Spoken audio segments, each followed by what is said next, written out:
তিউরের ছাগল দিয়ে শেখ হাসিনা সরকারের পতন শুরু, এটা এমনটা অনেকেই বলেন। আসিফ নজরুলের লাল ছাগল দিয়ে আপনারা কি কোনো কিছু শুরু করলেন কিনা? দেখুন, আমরা আসলে লাল ছাগল এবং সেফ এক্সিট দুটোই আমি চাচ্ছি যে খণ্ডাতে, কারণ এটি মানুষের প্রশ্ন অনেকেরই।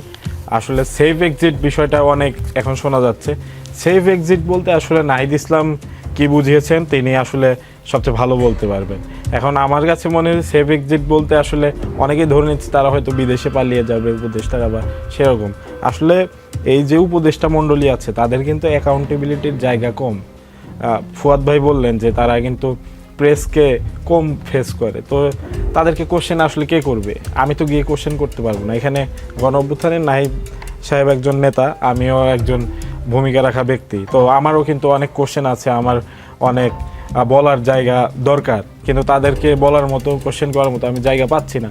তো যে গণ অভ্যুত্থানের যে জায়গাগুলোতে আমি মনে করি যে কাজ করা দরকার ছিল, সেই জায়গাগুলোতে যদি কাজ না করে এই সরকার চলে যায়, তাহলে তো আমার অবশ্যই তাদেরকে প্রশ্ন করার জায়গা আছে। তো সেইখান থেকেই সেফ এক্সিট তারা হয়তো খুঁজছেন কিনা, এটি আমার জায়গা থেকে মনে হচ্ছে যে সেফ এক্সিট বলতে তিনি আসলে সেটি বুঝিয়েছেন। এবং যদি হয় যে তারা বিদেশে পালিয়ে যেতে চান, এটা আসলে নাহিদ ইসলামের টোটালি ক্লিয়ার করা উচিত। উনি এনসিপির নেতা হিসেবে বলেছে, তার চেয়ে বেশি দরকার এটি আসলে গণ অভ্যুত্থানের নেতা হিসেবে। এনসিপির নেতাই না, তিনি উপদেষ্টা পরিষদের ছিলেন এবং তিনি চাইলে কি এখন আর উপদেষ্টাদের সাথে কথা বলতে পারেন না? মানে তিনি, আপনি বলছেন জবাবদিহিতা চাইলেও পাওয়া যায় না, মানে তিনি ফোন করলে বা তিনি দেখা করতে গেলে উপদেষ্টারা মুখ ফিরিয়ে নেন, এরকম কিছু? তিনি আসলে তিনি কোশ্চেন করলে তারা কি উত্তর দিতে আসলে বাধ্য? কেন বাধ্য না, আমি করেন কিনা আমি জিজ্ঞেস করছি।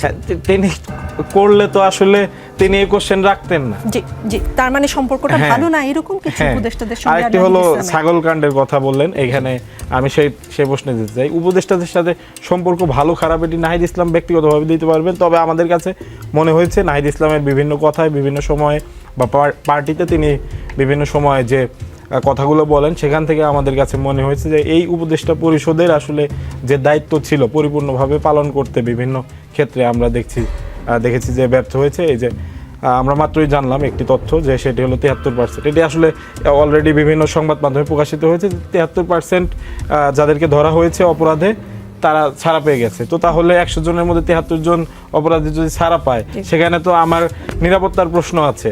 তো আমি খুব স্বাভাবিকভাবে এখানে তো ক্ষিপ্ত থাকবো। এখানে ছাগলকাণ্ডের বিষয়টিও আমি বলতে চাই যে আসলে এখানে নাসিরউদ্দিন পাটোয়ারি এবং রিফাত রশিদ, যিনি বৈষম্যবিরোধী ছাত্র আন্দোলনের নেতা, ওই সময়ে তখন আমাদের পার্টি গঠিত হয়নি, সে সময় তারা হয়তো কোনো একটা পার্টি করার জন্য আসিফ নজরুল স্যারের কোনো একটা ছাগল তারা নিয়ে গিয়েছিলেন। এখানে ব্যক্তিগতভাবে যদি আমি দেখি বিষয়টা আসলে খুবই হাস্যকর। আমার কাছে ব্যক্তিগতভাবে তাদেরকে কোশ্চেন করেছি, তারা বলেছে যে এটি আসলে সেই সময়ের সাপেক্ষে উচিত ছিল, কেননা এই যে ছাগল, এই মানে আসিফ নজরুল স্যারের সাথে তাদের একটা দ্বন্দ্ব বা ওই জাতীয় কোনো কিছু বিষয় ছিল, কারণ তাদের মনে হয়েছে যে আসিফ নজরুল স্যার তার জায়গা থেকে দায়িত্ব পালন করতে ব্যর্থ হচ্ছেন। তারা কোশ্চেন করেছেন, উত্তর পাননি, এবং তাদের কাছে মনে হয়েছে যে স্যারের আমরা একটা কি বলে যে স্যারকে আমরা বার্তা দেব। তো পরবর্তীতে কিন্তু তারা ছাগল আরেকটি কিনে দিয়েছেন, কিন্তু স্যার নেননি। তো বিষয়টি এরকম উত্তর পরিষ্কার। জি, মাসুদ কামাল, আগে যদি মুরগি ব্যবসায়ী টিভি চ্যানেলের মালিক হয়, এখন পত্রিকার সাংবাদিক চ্যানেলের মালিক হলে ক্ষতি কি? এটা নিয়ে কেন এত হইচই? হিংসা থেকে? না, হিংসা করবো না। আগেরটাও খারাপ ছিল, এটাও খারাপ। আপনি একটা খারাপ দিয়ে তো আরেকটা খারাপকে জাস্টিফাই করতে পারেন না। দেখেন, আমি নিজে টেলিভিশনে চাকরি করতাম, আমি পত্রিকাতে চাকরি করছি। যেহেতু টিভি আলোচনা হচ্ছে, টিভি প্রসঙ্গটা বলি। টেলিভিশনের একটা লাইসেন্স পেতে হলে যিনি লাইসেন্স পেতে চান তার কিন্তু নিজস্ব ব্যবসায়িকভাবে তার যে আপনার ট্রেড লাইসেন্স দিতে হয়, তার ট্যাক্স সার্টিফিকেট দিতে হয়, মানে সে যে একটা টিভি চালানোর উপযুক্ত ব্যক্তি সেরকম কাগজপত্র জমা দিতে হয় তাকে। কিন্তু কারণ আপনি একজনকে একটা ট্রেড লাইসেন্স, আপনি একটা টিভি দিয়ে দিলেন, সেই টিভিটা নিয়ে সে মনে করেন লোকজনকে নিয়োগ তাদের বেতন দিল না। এটা তো তার সেই অর্থনৈতিক সামর্থ্য আছে কি না এটা সরকার চেক করেই দেয়। আজকে মাহফুজ আলম যে ব্যাখ্যাটা দিল, আপনি দেখলাম তার পত্রিকায়, এই ব্যাখ্যাটা আমার কাছে এত হাস্যকর মনে হয়েছে।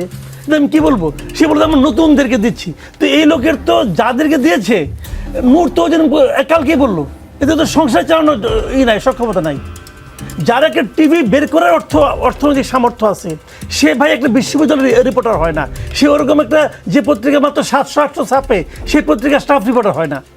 বাংলাদেশে কোন পত্রিকা কত টাকা বেতন কতদিন পর পর দেয় বা এটা তো অন্তপক্ষে জানি, ধরেন কিছুই জানি না, এটুকু জানি। তো সেই জানা নিয়ে বুঝি যে এদের টিভি তাদের মানে ঠিকঠাক মতো চাহিদা মতো 4-5টা টেলিভিশনের সেট কেনার সামর্থ্য আছে কিনা এটা নিয়ে আমার সন্দেহ আছে। সে একটা মুরগি ধরছে, ব্যবসায়ী একটা মুরগি ধরছে, ধরে বলছে ভাই আপনি আমার চালাবেন, এবং সেই যে সমস্ত ব্যাংক স্টেটমেন্ট সব ভুয়া, তার ওই ব্যাংক স্টেটমেন্ট থাকতেই পারে না। তার কোটি কোটি টাকার ব্যাংক স্টেটমেন্ট থাকলে তাহলে সে ওই চাকরি করতে পারে ভাই, এগুলো তো বুঝি। তো এখন এই জিনিসটা হলো কি, বৈষম্য বিরোধী ছাত্র আন্দোলনের নাম করে এরা আসছে ক্ষমতায়, আইসে নিয়ে বৈষম্য যতটুকু করা যায় তার হাইয়েস্ট পয়েন্ট পর্যন্ত তারা যাচ্ছে, এবং যে একটা অজুহাত দিচ্ছে যে তারা নাকি এই আন্দোলনের সঙ্গে যারা জড়িত তাদেরকে তারা এগুলো দিচ্ছে, তাদের অন্য কিছু দেন, তারা তো এই কাজ করতে পারবে না। তারা আবার কোটা ভিত্তিতেই তারা টেলিভিশন চ্যানেলও পেয়ে গেছে, সময় আসলে খুব বেশি তারাও করছে। এই যে আমরা দৈনিক জনকণ্ঠ, ওইটার মধ্যে তাদের একজন লোক ঢুকেছে, এনসিপি লোক ঢুকেছে, এটা কি রে ভাই? এগুলো কিন্তু উদাহরণ হয়ে থাকবে। আপনি আপাতত ক্ষমতার সংশ্লিষ্ট আছেন, এখনো তো পার পেয়ে যাবেন, কিন্তু এগুলো এক্সাম্পল, খুব খারাপ এক্সাম্পল। জি, ডাক্তার সায়ন্ত, এনসিপির আহ্বায়ক নাহিদ ইসলাম আরেকটা খুব সিগনিফিকেন্ট কথা বলেছেন, উপদেষ্টাদের কেউ কেউ রাজনৈতিক দলগুলোর সাথে সমঝোতা করে নির্বাচনের পর নিজেদের সেফ এক্সিটের কথা ভাবছেন। বিএনপির সাথে কোনো উপদেষ্টা সমঝোতা হয়েছে আপনার কাছে খবর আছে কিনা? আমরা মাহফুজ আলমের নাম শুনতে পাই, আসিফ নজরুলের নাম শুনতে পাই, সত্যি কিনা? আমি তো ওই খবর রাখবার লেভেলের মানুষ না, আমি খুবই সাধারণ লেভেলের মানুষ। আপনাদের অনেকের সঙ্গে কথা বলে পত্রিকা পড়ে কিছু গ্যাদার করি এবং তার ভিত্তিতে আপনারা ডাকলে একটু কথা বলি, আমার লেভেলে এটুকুই। তবে আমার মনে হয় এনসিপির যারা, এরা হতাশা থেকে অস্থিরতা এদের মধ্যে তৈরি হয়েছে। হতাশা থেকে অস্থিরতা হচ্ছে তারা ওই সেফ এক্সিটটা নিজের ভেতরে কাজ করে, যে তারা গণ অভ্যুত্থানে যে নেতৃত্ব দিয়ে যে ঝুঁকিটা নিয়েছে, এখন বাংলাদেশ যেই দিকে যাচ্ছে এবং তারা রাজনৈতিকভাবেও যেরকম প্রত্যাশা ছিল সেটাও পারেনি, তাহলে তাদের পরিণতি কি হতে পারে? এইসব হতাশা থেকে অস্থিরতা তৈরি হয়েছে, যে কারণে এইসব কথা বলছে। তবে এইসব কথা বলা রাজনৈতিক দল হিসেবে তাদের উচিত হচ্ছে না, তাদের জন্য ক্ষতি হবে। জি, রাজনীতিতে শেষ কথা বলে কিছু নেই, তাই চলতে থাকবে। আগামী রবিবার রাত 9টায় আবারও দেখা হবে, সাথেই থাকবেন।